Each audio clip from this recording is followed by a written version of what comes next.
बेटे अरुण को गुस्से में देखकर मैं थोड़ा सकपका गया। समझ नहीं आ रहा था कि उससे इस गुस्से का कारण पूछूं या शांत रहूं। मुझसे शांत बैठा नहीं जा रहा था और मन मेरा बेचैन था। बेचैनी तब और बढ़ गई जब अरुण पैर पटकता हुआ अपने कमरे में चला गया। अरे, किसी और का गुस्सा बाप पर दिखाकर जा रहा है, यह कौन सी बात है। तभी घर का फोन बजने लगा। मेरे गुस्से को शांत करने के लिए यह अच्छा मौका था, क्योंकि फ़ोन बजते ही मेरा ध्यान भटक गया। हेलो, कौन बोल रहा है? हेलो, प्रणाम भाई साहब। उधर से निकेतन बाबू बोले। नमस्कार भाई। समधी जी का फ़ोन आना मेरे लिए थोड़ी अटपटी बात थी, क्योंकि वह कभी फ़ोन नहीं करते थे। मैंने बात को आगे बढ़ाते हुए कहा, जी कहिए निकेतन बाबू, क्या बात है? सब कुछ ठीक तो है ना? अरे क्या सब कुछ ठीक है? आप अपनी बेटी से पूछिए। निकेतन बाबू का कहना मुझे कुछ ठीक नहीं लगा। क्या बात है, साफ साफ कहिए। अरे जब से मेरी बेटी यहाँ आई है, आपके बेटे अरुण का मन नहीं लगता है। वह उसे दशहरे से पहले लाना चाहता है। एक माह भी तो नहीं हुआ बेटी को आए हुए। निकेतन बाबू का स्वर उखड़ा। आप अरुण को फ़ोन दीजिए। तब तक अरुण मेरे निकट आ चुका था। रसोई में कुसुम, मेरी पत्नी, रात के खाने की तैयारी में लगी थी। वह आटा गूंदती हाँफ रही थी, क्योंकि कुछ दिनों से वह बीमार थी। छाती में कफ जम गया था, सो ठीक से सांस भी नहीं ले पा रही थी। अस्पताल में भर्ती थी, तब ऑक्सीजन लगवानी पड़ी थी। डॉक्टर ने आराम करने को कहा था। सांस उखड़ने पर वह इनहेलर इस्तेमाल करती थी। ऐसे में रजनी बहू का यहाँ होना जरूरी था। कभी कभी मुझे भी रसोई संभालना पड़ जाती थी। यह सब अरुण को अच्छा नहीं लग रहा था। रजनी 1.5 माह के लिए कहकर मायके गई थी। अभी 25 दिन ही हुए थे। उसके बिना अरुण को दिन काटने मुश्किल हो रहे थे। वह चाहता था जितनी जल्दी हो रजनी आ जाए। दूसरा कारण था अपने 14 माह के बेटे वंश से अत्यधिक लगाव। वंश की उछल कूद सभी को अच्छी लगती थी। वह चलने लगा था, पापा पापा कहता फिरता था। वंश का खिलखिलाना तुतलाना अच्छा लगता था। हम सब उसकी हरकतों पर हंसते, गोद में लेकर चूमते, उसके साथ बच्चे बन जाते। उसके साथ खेलने में मज़ा आता। हम चाहते कि वह सदा हमारे सामने रहे। ऐन वक्त पर निकेतन बाबू वंश सहित रजनी को ले गए थे। रजनी उनकी इकलौती बेटी थी, सीधी साधी सरल स्वभाव की। उसमें मायके के प्रति जबरदस्त आकर्षण था। वह मायके में 1-2 माह रहना चाहती थी। कहती थी, मम्मी के हाथ का खाना बना अच्छा लगता है, उनकी बनाई खिचड़ी में छोड़ती नहीं। शादी के 2 साल हुए। इस बीच वह 5 बार मायके जा चुकी थी। अरुण को उसका जल्दी जल्दी जाना अच्छा नहीं लगता था। अरुण उसे बेहद प्यार करता था। उसका विवाह लव मैरिज नहीं था, पर मेरा और कुसुम का चुनाव उसने स्वीकारा था। दरअसल यौवन और आकर्षण होता ही ऐसा है जो पत्नी को दूर रहने ही नहीं देना चाहता। सामने रहने वाली अंजलि ने अरुण को शुरू से ही अपनी ओर खींचना चाहा था। विवाहोपरांत पुत्रवती होने के बाद भी वह उसे खींचना चाह रही थी। अरुण अपनी या उसकी बदनामी नहीं चाहता था, लिहाजा रजनी को साथ रखना चाहता था ताकि वह ढाल बनी रहे। रजनी के मम्मी पापा तथा भाई यहाँ मिलने आते रहते थे, फिर भी उसे अपने यहाँ 1-2 माह रखना चाहती थी। और अरुण उसे 15-20 दिन से ज़्यादा छोड़ता नहीं था। हम भी चाहते थे कि तीज त्यौहार पर रजनी हमारे यहाँ रहे।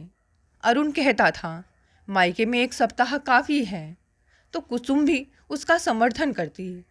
पर्व त्यौहार में बहू को अपने घर रहना चाहिए। कब तक मायके के प्रति आकर्षण पालकर वहाँ पड़ी रहेगी? अब उसे यहाँ का कार्य व्यवहार सीखना चाहिए। वैसे रजनी को लाने की इच्छा इसलिए भी बलवती हो रही थी कि हमने जीप खरीदी थी और पहली बार उसी से रजनी और वंश के साथ जीप से धनबाद होते हुए वहाँ एक शादी समारोह में शामिल हो जाएं। हमारा यह प्रस्ताव अरुण को भी पसंद था, सो इसकी जानकारी निकेतन बाबू को दे दी गई थी। इसी संदर्भ में निकेतन बाबू का फ़ोन आया था, जिसे सुन अरुण आवेशित हो उठा। इसीलिए मैंने अरुण से पूछ लिया, क्या बात है? चोंगा क्यों पटक दिया? उन्होंने बात ही ऐसी कह दी है। आवेश से वह बिफरा। ऐसा क्या कह दिया? कुसुम ने भी जानना चाहा। उसके स्वर में भी आवेश झलक रहा था।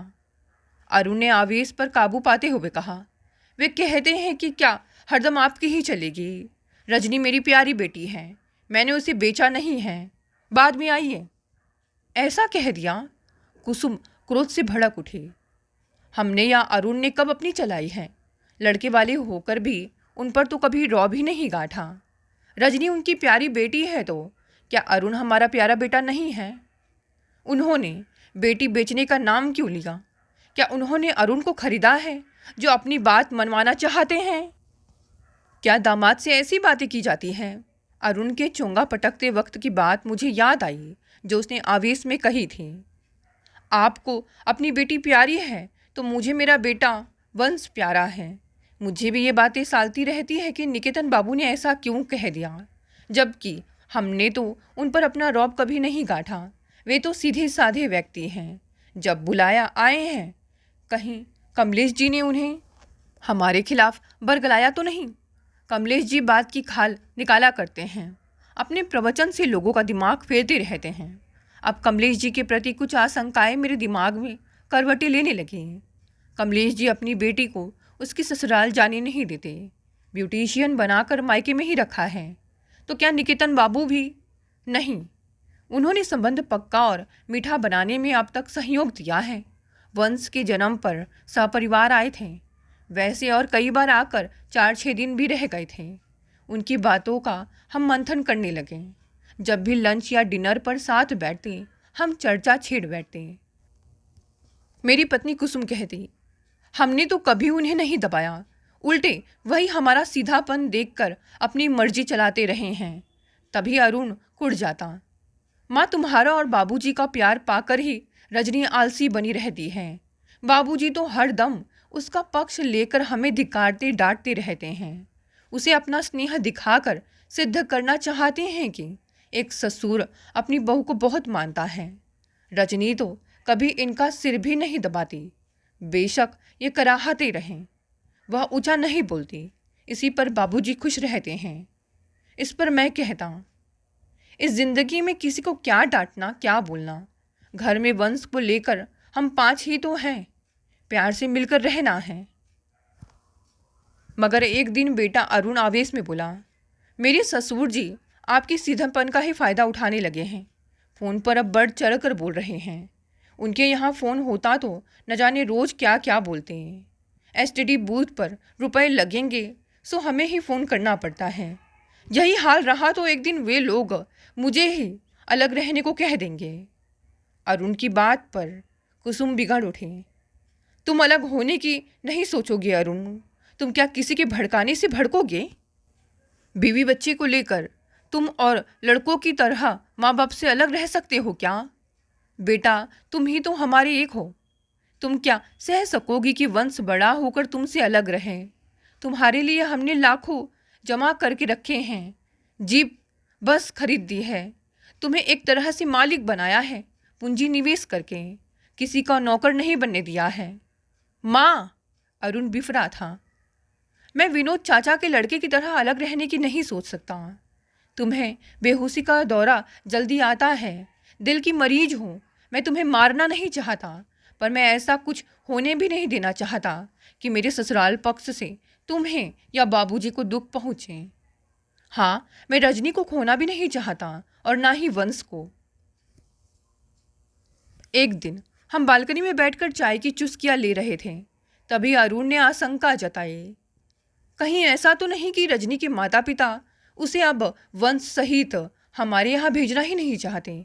कहीं मेरे ससुर जी अपने बड़े भाई की कहानी तो नहीं दोहराना चाहते? यह सुनकर मैं चौंक पड़ा था।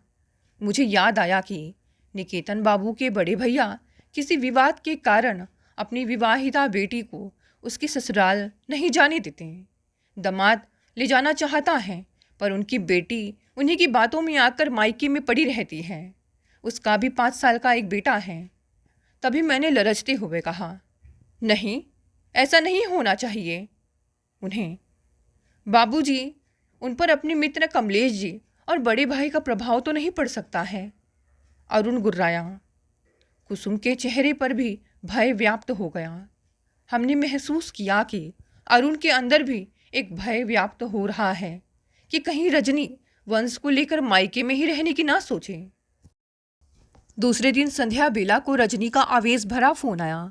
वह अरुण से बोली, क्या आपको पापा से बात करते वक्त रिसीवर पटकना चाहिए था? आपने क्या समझकर पटका? पापा का अपमान नहीं हुआ क्या? मैं इसे नहीं सह सकती। अरुण नरम लहजे में बोला, रजनी तुम्हारे पापा को भी वैसा नहीं बोलना चाहिए था। मेरे पापा कुछ गलत नहीं बोल सकते। देखो, तुम्हें हमारे साथ रहने की बात सोचनी चाहिए। तुम्हें हमने कभी दुख नहीं दिया है। तुम इसे झुठला भी नहीं सकते।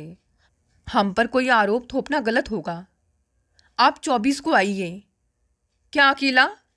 नहीं तो क्या। अरुण को गुस्सा आ गया कि कहाँ हम सब जीप से उनके यहाँ जाना चाहते थे, कहाँ वह अकेले बुला रही है। फ़ोन करने से बात साफ नहीं हो सके। इत्तेफाक से बारिश हो गई। टेलीफोन खराब होने से फ़ोन खराब हो गया। आज ठीक होगा, कल ठीक होगा, यही लगा रहा। टेलीफोन एक्सचेंज में शिकायतें होती रही। एक दिन अरुण ने ही कहा, बाबूजी, मैं तो जाने से रहा, आप ही जाइए और मामला सुलझाइए, कहीं बात गंभीर मोड़ ना ले ले। इस पर मैं बोला, मेरा जाना ठीक नहीं रहेगा। तुम उनके दामाद हो, तुम ही जाओ तो ठीक है। तो क्या आप उनके समधी नहीं हैं? जाइए, रजनी को लेते आइए। ना आएगी या उन्होंने नहीं भेजा तो मामला गंभीर समझिए। हमें समझना होगा कि वे आवेश में बात क्यों करने लगे हैं। पत्नी और अरुण के दबाव के आगे मुझे झुकना पड़ा। बस से धनबाद पहुंचा। बाजार के निकट ही निकेतन बाबू मिल गए। उन्हें पूरी आशा थी कि दामाद आएगा, सो दामाद के लिए मिठाई ले रहे थे। मैंने ही पुकारा। वे निकट आए, हाथ जोड़कर नमस्कार कहा, पर टेम्पो में मेरे साथ अपने दामाद अर्थात अरुण को ना देखकर स्तब्ध हुए। उनका चेहरा उतर गया। वे पूछ बैठे, अरुण बाबू नहीं आए क्या? यह सुन मुझे लगा कि मेरे आने से उन्हें खुशी कम हुई है, पर अरुण के ना आने से गहरा दुख हुआ है। मुझे झुंझलाहट हुई कि अरुण को जरूर आना चाहिए था, मुझे व्यर्थ भेज दिया है। मैं बोला, अपना सब्जी लेकर आइए, मैं घर पहुंचता हूँ। मैं जब घर पहुंचा तो अरुण के बदले मुझे देख अपनी माता जी के साथ रजनी भी उदास हो गई। मेरे पैर छुए, फिर सहज भाव से मुस्कुराते हुए स्वागत कर सोफे पर बैठने का आग्रह किया। वंश निकट ही खेल रहा था। उसका उछलना कूदना अच्छा लग रहा था। वह मुझे पहचान नहीं पा रहा था, और पहचाने भी कैसे। आखिर 14 माह के बच्चे में समझ होती ही कितनी है। मैंने उसे गोद में लेना चाहा, पर नहीं आया। रजनी के निकट भाग गया। तभी रजनी की मम्मी अभिवादन करते पूछ बैठी, आपने क्यों कष्ट किया? अरुण बाबू क्यों नहीं आए? तब मैं बोला, आप लोग जानिए, हमसे तो ऐसी कोई गलती नहीं हुई है। गलती हुई है तभी तो वह नहीं आया। उन्हें आना चाहिए था, हमने रोका नहीं, बुलाया ही था। हाँ, पर वह नहीं आ सका, मुझे ही भेज दिया। फिर मैंने माहौल को हल्का करने को कहा, मान लीजिए वह नहीं आया तो क्या रजनी नहीं जाएगी? इस प्रश्न का जवाब रजनी की मम्मी नहीं दे सकी। तभी वंश हंसा और प्लास्टिक का बैट उठाकर फर्श पर दे मारा तो रजनी बोल उठी, बाबूजी देखिए कितना नटखट हो गया है। इसके पापा कहते हैं ननिहाल में यह रोबोट बन जाएगा। यहाँ सब काम भर ही बोलते हैं। यह सुनकर मैं हंस पड़ा। बोला, क्या हम बकर बकर करते रहते हैं? हाँ, अरुण की माताजी अवश्य बच्चे के साथ बच्चा बन जाती है, जोर से हंसती बोलती है। अरुण भी खूब बोलता है, मैं भी कम नहीं। वह हंसने लगी। माहौल बदला तो मैंने पूछा, बहू मान लो अरुण को समय नहीं मिला तो क्या मेरे साथ चल सकोगी? यह सुनकर वह छत को ताकने लगी और बात बदल कर बोली, बाबूजी, आप सब किसी शादी समारोह में जाने वाले थे ना? हाँ, इधर से किसी ने हमें बुलाया नहीं, ना उत्साह दिखाया। हम चाहते थे जीप से जाएं और तुम सबको भी लेते चले। इस पर रजनी सफाई देने लगी। वंश के पापा ने ऐसा नहीं बताया, सिर्फ यही कहा कि 10 तारीख को लेने आ रहे हैं। इस पर मेरे पापा ने विरोध किया कि हर बार 10-15 दिन में उठा ले जाते हैं। आना हो तो 24 के बाद आइए। तब उन्होंने चौंगा पटक दिया। नहीं, तुम्हारे पापा ने आपत्तिजनक 2-3 वाक्य और कहे जो नहीं कहने चाहिए थे। तब तक रजनी की माताजी किचन में चली गई थी। तभी निकेतन बाबू मार्केटिंग करके आ गए और प्यार से मिले, स्वागत सत्कार किया, जलपान की व्यवस्था की। हम सब इत्मीनान से बैठे तो निकेतन बाबू ने अरुण के न आने का कारण जानना चाहा। अरुण क्यों नहीं आए? आप जाने, मैंने कहा।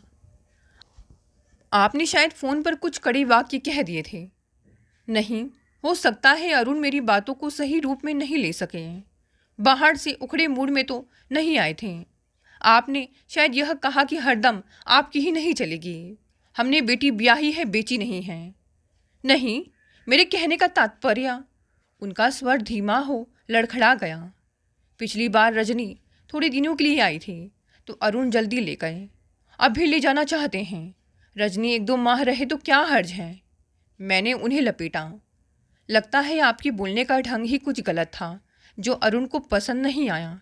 उसने अपनी माँ को बताया तो ना उससे अच्छा लगा ना मुझे ही। तब निकेतन बाबू झेंपे। मेरे मुंह से अगर ऐसी कोई बात निकल गई तो उन्हें उसे भूल जाना चाहिए था। बताकर आप सबको आवेशित करने की क्या ज़रूरत थी?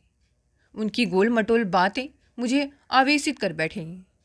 मैं बोला, निकेतन बाबू, क्या झूठ है क्या सच है आप जाने, पर यह सच है कि हरदम हमारी नहीं चली है। आप अपनी चलाते रहे हैं। विवाह से पहले आप कमलेश जी की बातों में आकर अपनी मर्जी हम पर लादते रहें, जैसे हम ही लड़की वाले हैं। आपने गरीबों का रोना रोकर शादी करनी चाहिए, हम मान गए। क्या झूठ है? आपने कहा कि मंडप में 8 आदमी से अधिक नहीं खिला सकते। मैंने यह भी बात मान ली। हालांकि मेरे रिश्तेदार मुझ पर नाराज हुए। यह सब सुनकर वे चुप रहे। मैं फिर बोला, आप कमलेश जी की बातों में आकर मेरे गले में पीतल का हार डाल बैठे और सबको जताया कि सोने का हार डाल रहे हैं। आपकी इज्जत बचाने के लिए मैं शांत रहा। मेरे दामादों ने इसे सच समझा और मुझे उन्हें सोने की अंगूठियां देनी पड़ी। आप हरदम छोटी छोटी गलतियां करते रहे पर मैंने ध्यान नहीं दिया। कुछ ऐसा ही छोटी गलती आप अरुण से भी कर बैठे और वह शांत ना रहकर नाराज हो उठा। अब निकेतन बाबू रोआ से हो गए, पर मैं बोलता रहा। आपने शायद प्यार से ही कह दिया कि बेटी बेची नहीं है, 1-2 माह रखना है। बेचने का नाम क्यों लिया? अरुण ने भी खरीदी नहीं है, प्यार ही किया है। मैं मानता हूँ कि रजनी आपकी प्यारी बेटी है, पर यह भी सोचिए कि वह अरुण की प्यारी पत्नी है। हाँ, वह फ़ोन पर यह तो नहीं कह सकता था, सो बोल बैठा कि वंश मेरा प्यारा बेटा है जो आपके पास है। उसके अंदर रजनी के प्रति बेहद प्यार है। फिर भी वह तुलसीदास की तरह भागकर रत्नावली से मिलने तो नहीं आया। संयम बरता रहा, धैर्य रखा। वह आपसे तर्क करने भी नहीं आया और इससे बचने के लिए मुझे भेजा है ताकि संबंध मधुर रहे। उसने बाद में आने का वादा भी किया है। अगर रजनी फ़ोन पर आवेश में बोली ना होती तो भी आ जाता। वह मुझसे कहता है कि आप रजनी को प्यारी बेटी कहकर सिर चढ़ा बैठे हैं, लिहाजा विरोध पर उतर आई है। उसे शंका हुई है कि कमलेश जी या बड़े भैया की तरह कभी आप यह कह सकते हैं कि बेटी को नहीं भेजूंगा। क्या आप रजनी को अपने पास रखना चाहते हैं? यह सुनकर निकेतन बाबू ठिठके। नहीं, ऐसा नहीं है। कौन बाप अपनी बेटी को अपने पास रख सकता है? कमलेश जी और बड़े भैया ने रखा ही है। उनकी बात छोड़िए, मैं बेटी को आपसे विमुख करके उसे खुशियाँ नहीं दे सकता। दरअसल अरुण के मन में जो शंका पैदा हुई है वे कमलेश जी और बड़े भैया के चलते ही पैदा हुई है, जिन्होंने अपनी बेटी को अपने घर में रखा है और ससुराल भेजना नहीं चाहते। उन्हें बेटी के ससुराल पक्ष से कुछ शिकायतें हैं। हमसे तो आपको कोई शिकायत नहीं है ना? नहीं, तो रजनी को मेरे साथ भेज दीजिए। लोग क्या कहेंगे? कहते हुए रजनी की मम्मी आंख पोंछने लगी। पितृपक्ष और दशहरे में लड़की नहीं भेजी जाती। अरुण को भेज दीजिएगा ना। देखिए, बेकार बात बढ़ जाएगी। अरुण जिद पर उतरेगा, विवाद का घेरा बढ़ेगा। आखिर उसे भी रजनी और वंश के साथ दशहरे की धूमधाम देखनी है। अब मैं रजनी पर ही छोड़ता हूँ। यह सुनकर रजनी संयमित स्वर में बोली, बाबूजी, मैं आप लोगों से दूर कैसे रह सकती हूँ? आप आए हैं और उन्होंने आपको मुझे लाने भेजा है, तो मैं जिद नहीं करूँगी। जब मेरे पापा मुझे आपके यहाँ से ला सकते हैं तो आप मुझे क्यों नहीं ले जा सकते? मैं चलूँगी। बेटी बहू हूँ, मेरा मायके ससुराल तो आना जाना लगा ही रहेगा। मैं नहीं चाहती कि मेरे कारण दोनों समधियाने की संबंध बिगड़े। रजनी बोलती गई, अभी मेरा वहाँ रहना भी जरूरी है। माँ जी को मेरी सेवा की ज़रूरत है। उन्हें छोड़ मैं यहाँ रह भी नहीं सकती। वैसे उनका आवेश भी शांत करना होगा। हाँ, आवेश में लिया गया निर्णय और किया गया कार्य अच्छा परिणाम नहीं देते। रजनी की बात सुनकर हम सब का सीना गर्व से चौड़ा हो गया। दूसरे दिन रजनी मेरे साथ चल पड़ी ससुराल की ओर। दोस्तों, ये छोटी सी कहानी यही समाप्त हो गई। चलिए साथ देखते हैं आज की दूसरी कहानी। माँ, अब बस बहुत हुआ। हम सब कब से शांत बैठे हैं तो आप लोग भी कोई फैसला नहीं ले पा रहे हैं। माँ, अब आप लोगों को मिलकर कुछ न कुछ तो इस बारे में सोचना चाहिए। रागिनी चिढ़ते हुए अपनी माँ निर्मला से कहती है, अरे बेटी, मैं तेरी बातों से पूर्ण सहमत हूँ, लेकिन तू भी अच्छे से जानती है कि मेरा यहाँ कोई अहमियत नहीं है। निर्मला ने कहा, माँ, तो ऐसे थोड़ी ना कहीं चलता है।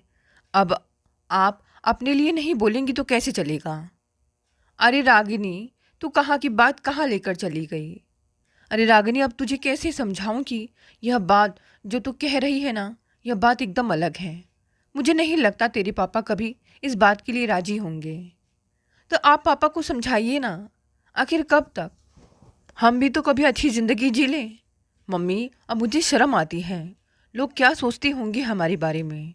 रागिनी अपनी बात जारी रखते हुए कहने लगी, देखो ना माँ, अपना घर खराब हुआ जा रहा है। इसको नए सिरे से बनवाने की ज़रूरत है। आपको नहीं लगता कि हम लोगों के लिए यह घर थोड़ा बड़ा है? एक दो कमरे किराए पर क्यों नहीं दे देती? बेटा, तुम तो जानती हो कि तुम्हारे पापा का स्वभाव कैसा है।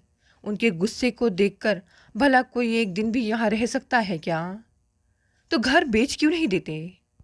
मैं जानती हूँ मम्मी कि यहाँ दाम आसमान छू रहे हैं। मम्मी, सच में बहुत अच्छी रकम मिलेगी, फिर हम लोग कुछ अच्छा सोचेंगे। निर्मला ने बेटी को बीच में टोक दिया, फालतू की बकवास मत कर। माँ, आप तो ऐसे व्यवहार करती हैं जैसे मैं कोई गैर हूँ।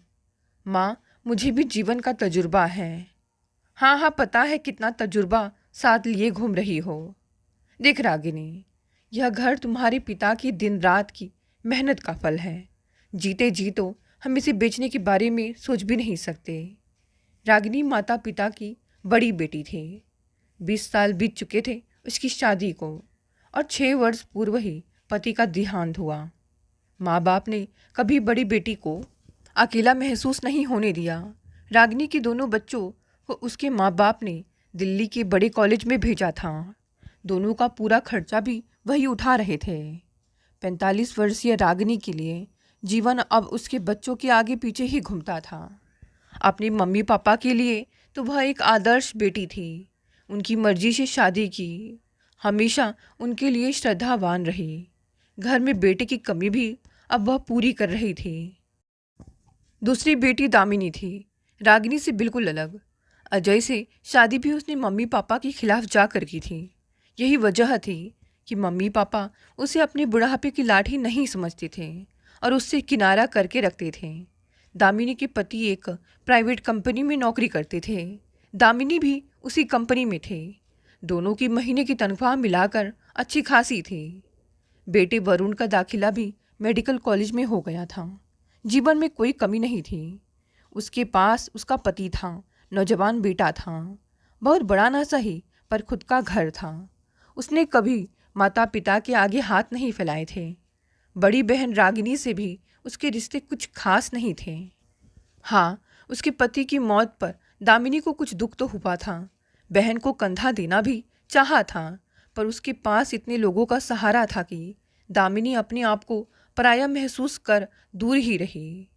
विजयनाथ और उनकी पत्नी निर्मला ने क्या कुछ नहीं देखा था जीवन में। रागिनी और दामिनी को साथ मिलकर बड़ा किया था उन्होंने, बिल्कुल वैसे जैसे पौधे को सींचकर बड़ा किया जाता है। बेटियों से अटूट प्रेम था, पर जब दामिनी ने अजय का हाथ थामा तो विजयनाथ बेटी के सिर पर आशीर्वाद देने के लिए हाथ नहीं बढ़ा पाए। आखिर बढ़ाते भी कैसे? अजय अलग जाति का जो था, उन्होंने दामिनी को शादी के लिए मना किया तो अगले दिन ही वह कोर्ट में जाकर शादी कराई। वह पढ़ी लिखी थी, सो कानूनी दांव-पेच अच्छी तरह समझती थी। दामिनी और अजय के रिश्ते पर उन्होंने कभी हामी तो नहीं भरी, लेकिन पत्नी के कहने पर उसे घर आने जाने से नहीं रोका। माँ, मैं मार्केट जा रही हूँ, रागिनी ने अपना पर्स टेबल से उठाते हुए कहा। ठीक है बेटा, आराम से जाना, माँ ने जवाब दिया। रागिनी बाजार में खरीदारी करके निकल ही रही थी कि उसे सरिता आंटी दिखी।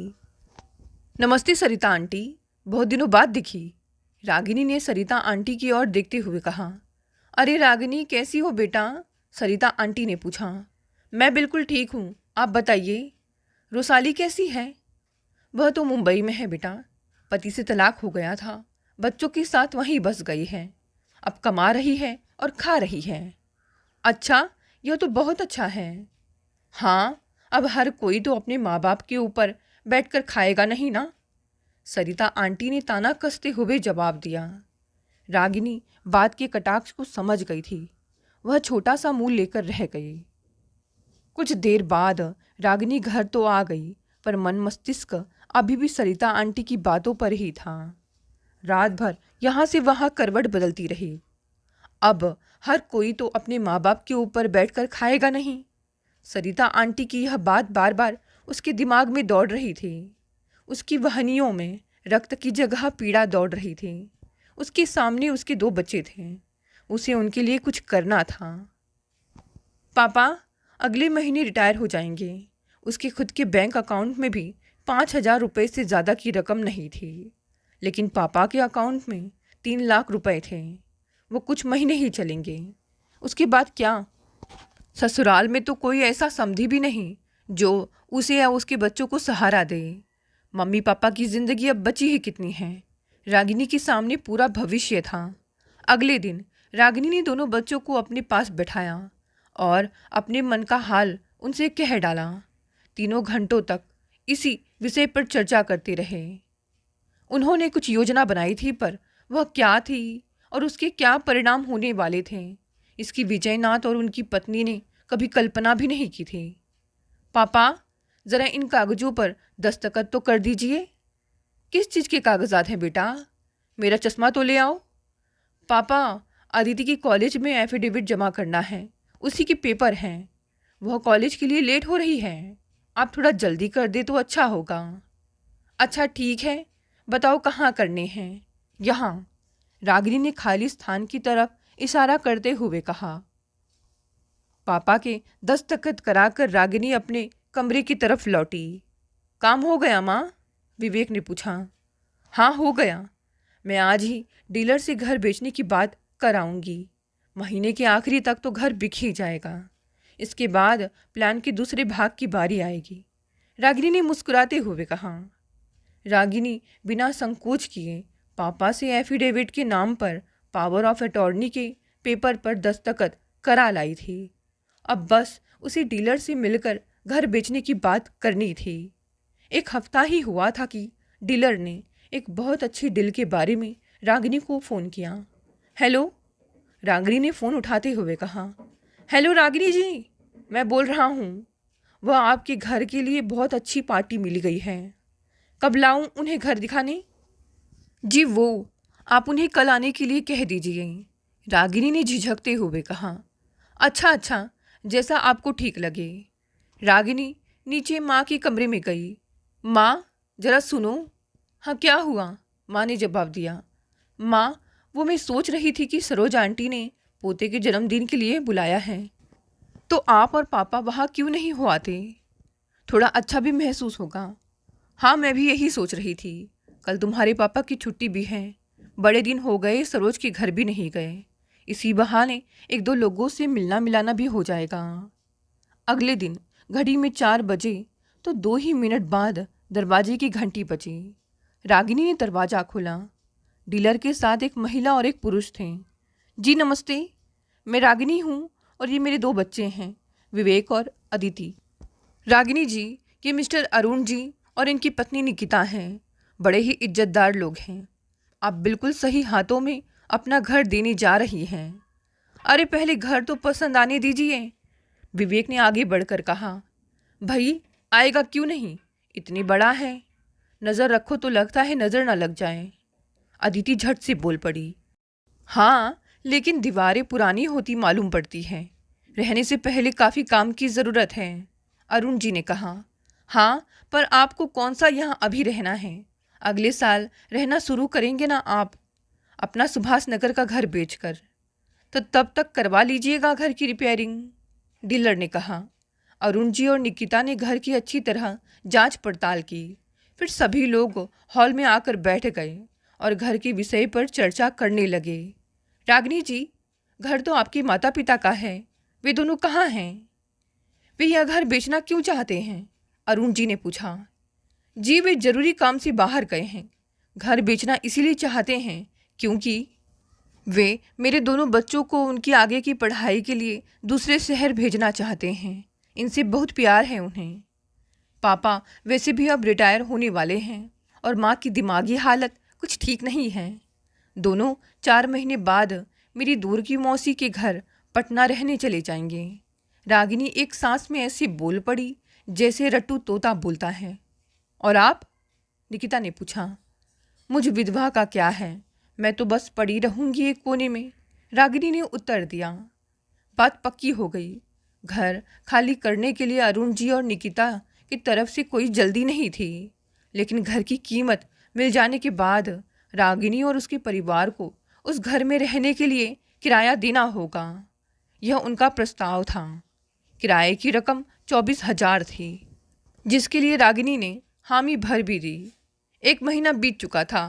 पापा रिटायर भी हो चुके थे, सो वे हर वक्त घर में ही रहने लगे थे।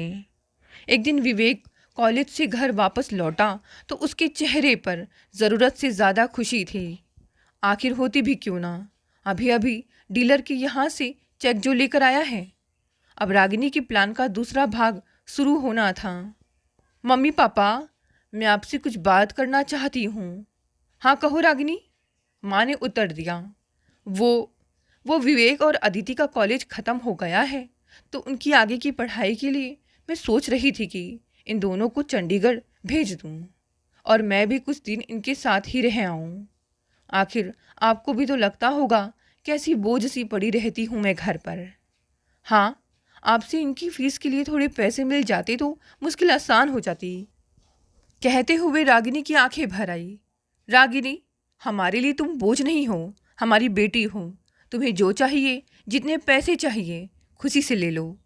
पर यूँ चंडीगढ़ चली जाओगी तो तुम्हारे बिना इन बूढ़े माँ बाप का क्या होगा? विजयनाथ रागिनी की ओर आश्चर्य से देखते हुए बोले। पापा, कुछ महीने की ही तो बात है, बस थोड़ा समय घर से दूर बिताना चाहती हूँ। ठीक है बेटा, अगर तुम्हारी यही मर्जी है तो हमें ऐतराज नहीं कोई, विजयनाथ ने रागिनी के सिर पर हाथ रखते हुए कहा। अगले हफ्ते रागिनी बच्चों को लेकर चंडीगढ़ जाने के लिए रवाना हो गए। उसने पापा से लिए रुपए घर के किराए के रूप में दे दिए। उसके इस षड्यंत्र के बारे में न उसके माता पिता को खबर थी और न ही बहन दामिनी को। रागिनी ने फिर दोबारा घर की तरफ मुड़कर नहीं देखा। हाँ, हफ्ते 10 दिनों में फ़ोन कर लिया करती थी। 2-2.5 महीना बीतने के बाद उसने फ़ोन करना भी बंद कर दिया। अचानक एक दिन घर की घंटी बजी तो निर्मला दरवाज़ा खोलने के लिए आगे बढ़ी। जी आप कौन? नमस्ते माता जी, मुझे अरुण जी ने भेजा है। वो इस महीने का किराया नहीं मिला तो आपसे लेने के लिए कहा है।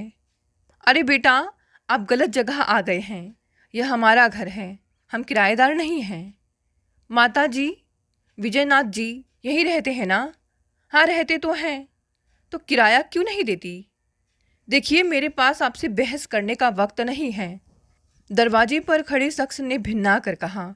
आवाज़ें सुनकर विजयनाथ नीचे आए तो उन्हें पूरे मामले का पता चला। जब उन्हें इस बात का ज्ञान हुआ कि रागिनी उनके साथ इतना बड़ा षड्यंत्र रच कर गई है तो उनके पैरों तले की ज़मीन ही खिसक गई। अपनी खुद की बेटी, जिस पर उन्हें खुद से भी ज़्यादा भरोसा था, जिसे वह अपने बुढ़ापे की लाठी समझते थे, ऐसा घिनौना खेल खेल कर जाएगी, इसकी उन्होंने सपने में भी कभी कल्पना नहीं की थी। इस विश्वासघात ने उन्हें अंदर तक छलनी कर दिया था। अचानक दिल में दर्द उठा और सीने पर हाथ रख तड़पने लगे। निर्मला और दरवाजे पर खड़े शख्स ने उन्हें सहारा दिया, हॉस्पिटल लेकर गए। पापा के हार्ट अटैक की खबर दामिनी को मिली तो वह दौड़ी दौड़ी हॉस्पिटल में आई। आईसीयू के बाहर माँ को रोता देख उसकी भी आंखों में आंसू आ गए। जब माँ ने उसे पूरा हाल सुनाया तो उसे विश्वास नहीं हुआ कि जो उसने सुना वह सच था या उससे सुनने में कोई गलती हुई है। जिसे वह आदर्शों का पुतला समझती थी, वह रागिनी इतनी लालची निकलेगी, इसका उसे कभी ख्याल तक नहीं आया था। पापा को हॉस्पिटल से छुट्टी मिली तो दामिनी उन्हें घर ले आई। पुराना घर खाली किया तो बहुत सा सामान बेचना पड़ा था। विजयनाथ की हालत नाजुक थी। उनके अंतर्मन को लगी चोट बहुत गहरी थी। रागिनी और उसके बच्चों का कुछ अता पता नहीं था। पुलिस में जा नहीं सकते थे क्योंकि बच्चों का जीवन खराब हो सकता था, और चाहे जैसी भी थी, रागिनी थी तो उनकी ही बेटी। सो उस पर कालिक पोतना उनके लिए खुद के लिए अपमानजनक होता। पर दामिनी रागिनी को यूं ही छोड़ने वाली नहीं थी। उम्र भर उसने माता पिता के ताने सुने, खरी खोटी सुनी, लेकिन अपने ही माँ बाप को धोखा देने के बारे में उसने कभी नहीं सोचा। दामिनी के पति अजय की एक डिटेक्टिव से अच्छी पहचान थी। उसने अजय से डिटेक्टिव उदित का पता लिया और उससे मिलने चली गई। मेरा नाम दामिनी है, क्या आप मेरी मदद कर सकते हैं? दामिनी ने डिटेक्टिव उदित की ओर देखते हुए कहा। क्यों नहीं, बताइए, क्या मदद चाहिए आपको मेरी? उदित ने मुस्कुराते हुए पूछा। मैं अपनी बहन रागिनी को ढूंढना चाहती हूँ। उसके पास हमारा बहुत महत्वपूर्ण सामान है। वह 4 महीने पहले घर से अपने दोनों बच्चों को साथ लिए चंडीगढ़ निकली थी। बेटा और बेटी जुड़वा हैं, दोनों ही 19 साल के हैं। बेटी का नाम अदिति और बेटे का नाम विवेक है। आखिरी बार 1.5 महीने पहले रागिनी ने फ़ोन किया था। उसके बाद से उसकी कोई खबर नहीं है। यह उसकी और उसके बच्चों की तस्वीर और यह कॉन्टैक्ट डिटेल्स हैं। दामिनी ने कागज़ आगे सरकाते हुए कहा। 40 दिनों बाद डिटेक्टिव उदित का दामिनी को फ़ोन आया तो उसने बताया कि रागिनी मुंबई के अंधेरी में अपने दोनों बच्चों के साथ रह रही है। दोनों बच्चे मुंबई के एक बड़े विश्वविद्यालय में पढ़ाई पूरी कर रहे हैं। दामिनी अगली फ्लाइट से उदित के दिए पते पर पहुंच गई। दामिनी रागिनी के घर पहुंच तो गई थी, पर उसके कदम जैसे वही थम गए थे। न आगे बढ़ रहे थे और न ही पीछे। फ्लैट अंधेरी जैसे पौष इलाके में था तो उसकी कीमत कुछ कम तो होगी नहीं। घर का खर्चा, बच्चों की पढ़ाई और 3-4 महीने का गुजारा, क्या इसके बाद भी रागिनी के पास कुछ बचा होगा या नहीं? दामिनी सोचने लगी। कुछ देर यूं ही सुन्न खड़ी दामिनी ने होश संभाला और फ्लैट की घंटी बजा दी। दरवाज़ा खुला तो रागिनी दामिनी के समक्ष खड़ी थी। दामिनी को देख रागिनी के होश उड़ गए। आखिर दामिनी यहाँ कैसे चली आई, यह समझना रागिनी के लिए बहुत मुश्किल था। दामिनी तुम? रागिनी आश्चर्यचकित होकर बोली। हाँ दीदी, मैं ही हूँ। अंदर नहीं बुलाओगी? दामिनी ने स्थिर आवाज़ में कहा। आओ आओ ना। घर तो बेहद खूबसूरत है तुम्हारा, बड़ी मेहनत से बनाया होगा। अरे मेहनत कहाँ, तुमने तो झूठ और मक्कारी से बसाया है यह घर। दामिनी व्यंग स्वरूप मुस्कुराते हुए बोली। दामिनी, रागिनी चिल्लाई। चिल्लाओ मत दीदी, यह कोई तुम्हारा टीवी सीरियल नहीं है जहाँ तुम नौटंकियाँ करोगी। पर तुम्हें भी क्या कहूँ, तुमने तो सच में हम सभी की जिंदगियों को टीवी पर दिखाए जाने वाले नाटक की तरह बना दिया है। दोहरी असलियत लिए घूमना, षड्यंत्र रचना, बेबसी का ढोंग करना और न जाने क्या क्या। अगर तुम यहाँ मुझे वापस ले जाने आई हो तो मैं तुम्हारे साथ नहीं आऊँगी, रागिनी ने अकड़ते हुए कहा। क्या? इतना सब करने के बाद भी तुम्हें लगता है कि तुम्हारी उस घर में जगह होगी? दामिनी ने हैरान होकर कहा। अब ऐसा कोई नहीं है वहाँ जिसे तुम और तुम्हारे ढोंग की आवश्यकता हो। मैं यहाँ अपने मम्मी पापा के खून पसीने से बसाए उस घर के पैसे लेने आई हूँ जिसे तुमने अपने लालच में बेच दिया। रागिनी चुपचाप खड़ी होकर सुनती रही। उसके मुंह से शब्द नहीं निकल रहे थे। उसकी आंखों से अश्रुधारा बहने लगे। आखिर ऐसा भी क्या लालच, कैसी लिप्सा जो एक बेटी अपने बूढ़े माँ बाप को बेसहारा कराई। दामिनी ने रागिनी पर चिल्लाते हुए कहा, मेरे खुद के भी बच्चे हैं दामिनी, मुझे उनका भविष्य भी देखना है। मेरे बाद उनका है भी कौन? मैं चोरी करके या यूँ छल करके नहीं आना चाहती थी, पर मेरी मजबूरी तो समझो, रागिनी ने सिसकते हुए कहा। तुम्हारे बच्चे, तुम्हारा परिवार और उन माँ बाप का क्या जिन्होंने तुम्हें पाल पोस कर इतना बड़ा किया। तुम्हें आज अपना छल सही लग रहा है। कहीं तुम्हारे ही सिखाई छल से तुम्हारे बच्चे भी एक दिन तुम्हें इस घर से धक्के मार कर ना निकाल दे। क्या यहाँ आकर तुमने एक बार भी यह सोचा कि तुम्हारे झूठ का पर्दाफाश होगा तो क्या होगा? क्या तुमने यह जानने की कोशिश की कि तुम्हारे जाने के बाद तुम्हारे माँ बाप जिंदा भी है या नहीं? दामिनी, रागिनी ने चीखते हुए दामिनी के मुंह पर थप्पड़ मार दिया। यह थप्पड़ तुमने मुझे नहीं मारा दीदी, बल्कि खुद को मारा है। इस थप्पड़ की सही हकदार भी तुम ही हो। पापा को जब यह पता लगा कि उन्हें हार्ट अटैक आ गया, माँ ने रो रो कर तबीयत खराब कर ली। तुम्हारे पापों का फल आखिर वे क्यों भुगते? दामिनी की आंखों से अंगार बरस रहे थे। अगर तुम पैसे ले जाओगी तो मैं क्या करूँगी? मेरे बच्चों का क्या होगा दामिनी? घर 6 करोड़ रुपए का था। अगर हम हिस्सा भी देखें तो हमारे 3 करोड़ रुपए होंगे। माँ पापा अभी जिंदा हैं तो घर के 3 हिस्से होने चाहिए। तो तुम अपने 2 करोड़ के साथ जो भी करो, लेकिन मुझे 4 करोड़ रुपए चाहिए, वरना मेरे पास दूसरे रास्ते भी हैं। तुम्हारे बच्चे बड़े हैं और शायद कुछ ज़्यादा ही समझदार भी हैं। इतने में उनकी पढ़ाई भी हो जाएगी और तुम्हारा खर्चा भी निकल जाएगा। घर तो तुम्हारे पास है ही। कुछ सालों बाद वे नौकरी करेंगे तो अपनी ज़िंदगी बिताने लायक तो हो ही जाएंगे। हाँ, फिर उनके हिस्से के लिए मत आना। अब तुम इसे अपनी सजा समझो या कुछ और। ठीक है, ले जाओ जो तुम्हारा है। मैं तुम्हारे सामने भीख नहीं मांगूंगी। यह कहते हुए रागिनी अंदर कमरे से चेक बुक ले आई और उसने चेक पर दस्तखत कर दिए। उसकी आंखों से आंसुओं की कुछ बूंदें चेक पर गिर गई। मुझे समझ नहीं आ रहा कि मैं फिर कभी माँ पापा को मुंह दिखा पाऊंगी या नहीं, लेकिन उनसे कहना कि मैं आज भी उनकी बड़ी बेटी रागिनी ही हूँ, मुझे माफ़ कर दें। रागिनी ने दामिनी के आगे हाथ जोड़ते हुए कहा। हाँ, कह दूंगी। दामिनी यह कहते हुए दरवाजे की ओर मुड़ी और बीच में ही रुक गई। रागिनी दीदी, एक सलाह है आपके लिए। लिप्सा के समंदर में तैरोगी तो कभी पार नहीं हो पाओगी।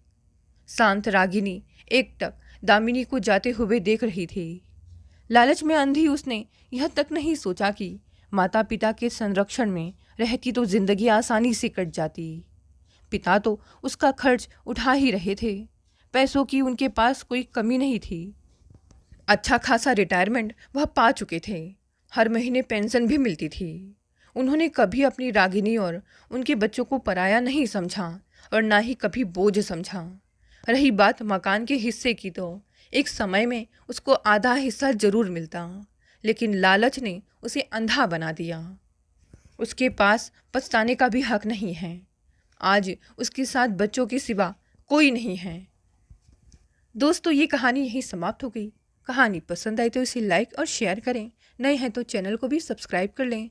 हम सबका दिन सुखमय गुजरे इसी आशा के साथ मिलते हैं कल एक नई कहानी से। आपका बहुत बहुत धन्यवाद।